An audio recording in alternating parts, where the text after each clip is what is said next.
Marcus Bennett had barely stepped off a plane, craving nothing more than calm, when a scene on his own patio froze him where he stood.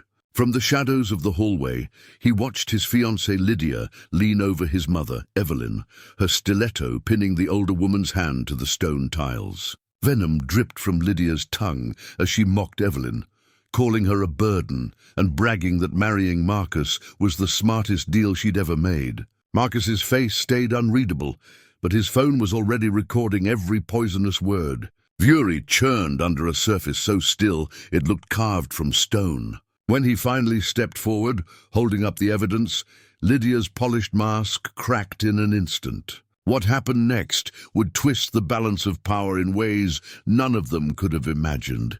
Before we dive in, don't forget to hit subscribe.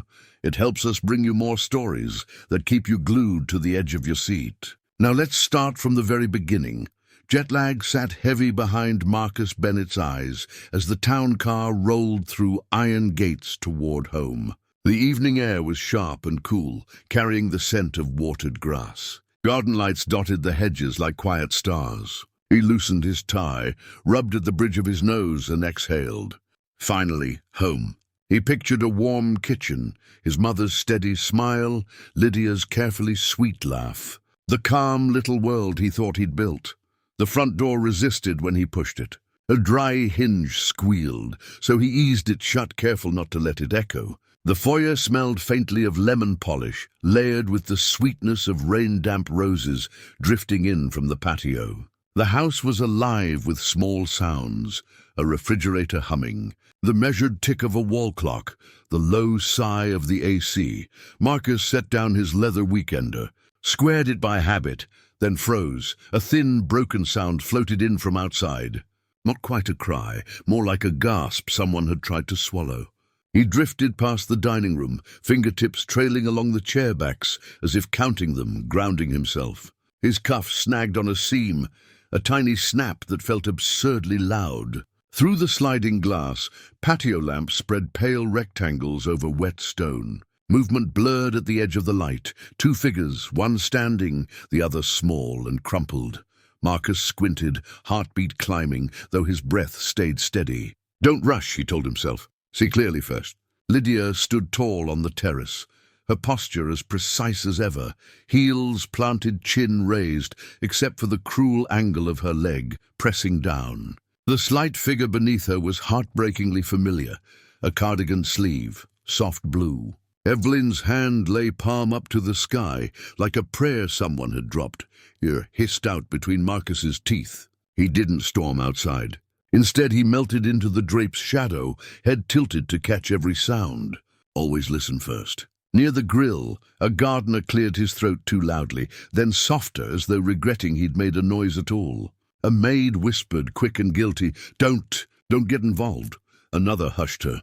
Marcus's collar felt hot against his neck. He slid his phone from his pocket, thumb hovering over the screen, not to post, but to keep everything exact. Proof would stop his mind from inventing softer versions later. Lydia's voice floated across the stones, sweetened with something sharp, rehearsed and cold. Evelyn stirred, propping herself on an elbow, breathing shallowly. Marcus's eyes caught the small, practical things. How his mother tucked her skirt under her knee to keep it off the grit. How she held her chin down, protecting her neck. How she never once looked toward the house. She wouldn't call him. She never had. A porch bulb flickered. A moth bumped against the glass. Rainwater dripped from the awning, landing near Evelyn's heel. The urge to rush in, to shout, to make it all stop burned through Marcus like fire. Marcus pressed his wrist against the doorframe, steadying the tremor running through his arm, as if bracing against a storm only he could feel. In the faint glass reflection, his own eyes looked older than they had a week ago, weighted by something colder than fatigue. From the side path, two neighbors strolled past, tugging along a small dog that disliked wet grass. "That's the fiancé, isn't it?" Unmurmured, voice not quite curious, not quite sympathetic. "Money changes people," the other replied, letting the dog shake droplets onto the hydrangeas. Marcus's jaw clenched, then released. Facts first. Always facts. He drew one breath, then another, a third longer, deeper, until the tight drum in his chest eased slightly. He catalogued everything with a soldier's precision. The tilt of Lydia's heel, grinding against Evelyn's hand, the smear of dirt on his mother's sleeve, the faint skid mark etched into the stone. Little coordinates on a map he'd need later. When he finally moved toward the handle, it wasn't a reckless surge. It was a choice, measured in breath, in weight, in the silent presence of witnesses. The injustice wasn't abstract anymore. It lived here, ordinary and vicious, beneath the soft glow of his own patio lights. And Marcus refused to blink it away. He let another second drag out, forcing his heartbeat to sync with the patient tick of the hallway clock. Outside, Lydia's voice sharpened, slicing through the hiss of sprinklers. "You don't belong here. You cling to him like dust on his shoes. When I'm his wife, you'll learn your place." The words shattered the air like glass on tile. Marcus's fingers bit into the doorframe. Evelyn, steady even in pain, pushed herself up onto one elbow, breath whistling but chin unbowed. Grace clung to her like armor, even as Lydia's heel pressed deeper into her palm. Marcus's thumb slid over his phone screen. One tap, record. The red dot glowed, a silent witness as he steadied the device against the curtain, capturing every poisonous syllable.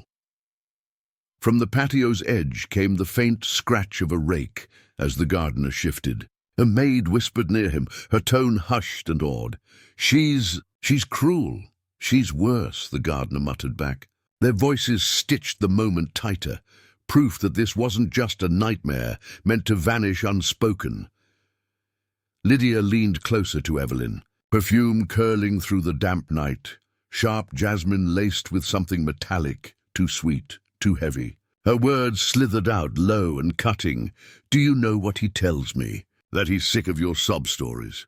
Sick of carrying your shame. He deserves better. He deserves me."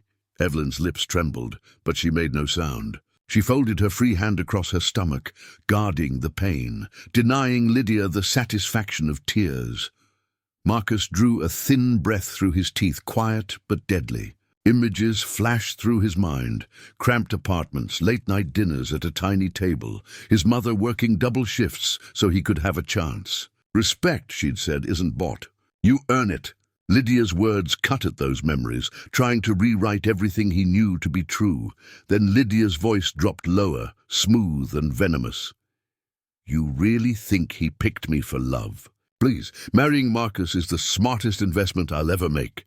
Once the papers are signed, you're gone. I'll have the estate, the money and the man, all dancing to my strings." The sentence lingered in the wet air. The neighbor's dog barked once, sharp and misplaced, as if protesting the cruelty. Marcus's grip tightened again. Every muscle in his body wanted to crash through the door, but restraint honed his anger into something sharper, something steady as steel. He forced himself to notice details instead, the silver clasp of Lydia's bracelet catching the patio light, the tremor in Evelyn's bent wrist, the way Lydia paused now and then to check her reflection in the glass door between insults. Inside, the refrigerator hummed louder, blending with the quiet. Shaky breath Marcus released, calm sharpening into resolve. Marcus felt the sharp edge of the marble console press into his thigh, anchoring him in the storm. Out on the patio, Lydia finally eased her heel off Evelyn's hand. She brushed invisible dust from her skirt, as though the touch of pain had somehow soiled her. Evelyn gathered her bruised fingers against her chest, trying to steady herself without calling attention to the hurt. "From the shadows," the gardener murmured, almost too soft to hear. "If he sees this." Her mask is gone. Marcus had seen enough. He pressed the phone against his chest, screen still alive with proof. Lydia's mask hadn't fallen in one dramatic crash. It had peeled away, bit by bit, until all that remained was bare cruelty. With deliberate calm, Marcus straightened his collar. His stance shifted. His hand found the door handle. Not an attack yet, but the shape of one forming. The son who once craved quiet above all else now watched betrayal bloom in the heart of his own home. The air tasted of iron, heavy, final. Lydia's kingdom, built on charm, was seconds from ruin. The handle turned beneath his palm, slow and steady. The glass door rasped open just enough to cut through Lydia's smug calm. She startled, spine snapping upright. For the first time that night, her flawless poise wavered. Marcus stepped into the patio's glow, his shadow spilling across the stones, stretching until it swallowed them both. He didn't raise his voice. He didn't have to. Silence pressed down with its own authority. Evelyn shifted to a half-sit, as though trying to shield him from worry even while wounded. Marcus knelt, sliding an arm behind her, guiding her upright with quiet care. His fingers brushed her wrist, warm, swollen, tender. A muscle in his jaw ticked once, then again. Lydia lurched forward, her voice suddenly sticky sweet with panic. Marcus, she slipped. I was helping her up. You don't understand. The lie cracked brittle in the cool air. Marcus raised the phone, tapped the screen. Lydia's own words spilled out, clear and merciless. Marrying Marcus is the smartest investment of my life. The recording rang through the night, each poisonous syllable sharpened by the stillness. The gardener froze mid-breath. The maid crossed herself. Beyond the hedge, the neighbors slowed, one whispering, "Oh, Lord." He heard it all. Marcus's gaze never left Lydia. Calm, steady, far more dangerous than fury. She paled, stammering. It's not what I meant. You're taking it out of context. He answered not with argument but with action, easing his mother carefully to her feet. Evelyn leaned against him, battered but dignified. The quiet of that gesture dismantled Lydia's excuse more completely than words could. Cruelty had no context. Finally, Marcus spoke. His voice was low, deliberate, each syllable honed like a blade. You thought wealth would blind me. But I remember every lesson my mother taught when we had nothing. Respect is worth more than gold. And tonight you proved you never had any. The patio air tightened, holding its breath. Lydia reached out, desperate fingers brushing his sleeve. Marcus, please. You're making a mistake. We're meant to build a future. He stepped back, smooth and final, letting her grasp slip from his arm. His tone hardened, striking like a gavel. You had a future, and you buried it here with your own words. In the corner, the gardener exhaled to the maid. She's done. The maid nodded, voice soft but firm. Truth always rises. Lydia's breathing grew shallow. Her perfect facade crumbled under the weight of witnesses, piece by piece. She glanced between Marcus and Evelyn, realizing the power had shifted forever. The glittering mask she'd worn so easily lay shattered across the patio stones. Marcus stood firm, steady as stone, proof and judgment resting in his hands. The night air cooled against his skin, sharp and watchful, as though the house itself held its breath. Lydia froze where she stood, eyes darting for an escape that no longer existed. The recording had spoken louder than any excuse. Guiding his mother toward the doorway, Marcus moved with quiet purpose. Evelyn leaned against him, her frame fragile, but her pride untouchable. Behind them, Lydia's heels scraped across the stone, her voice splintering into desperate fragments. Marcus, wait, we can fix this. Don't throw us away. He didn't turn. Instead, he lifted a hand toward the house. From the shadows, 2 uniformed security guards stepped forward. Men who had been stationed at the perimeter, silent witnesses all along. Their eyes met Marcus's. No words were needed. They placed themselves firmly between Lydia and the woman she had tried to erase. The gardener spoke softly, just loud enough for the maid beside him. Money can't hide cruelty forever, and a mother's truth always wins, she replied, gaze warm on Evelyn. At the threshold, Marcus finally faced Lydia. His voice was calm, stripped of anger, heavy with finality. Every mask falls eventually. You thought love was leverage, thought I was blind. But my mother raised me to see who people really are when no one's watching. Tonight I saw you.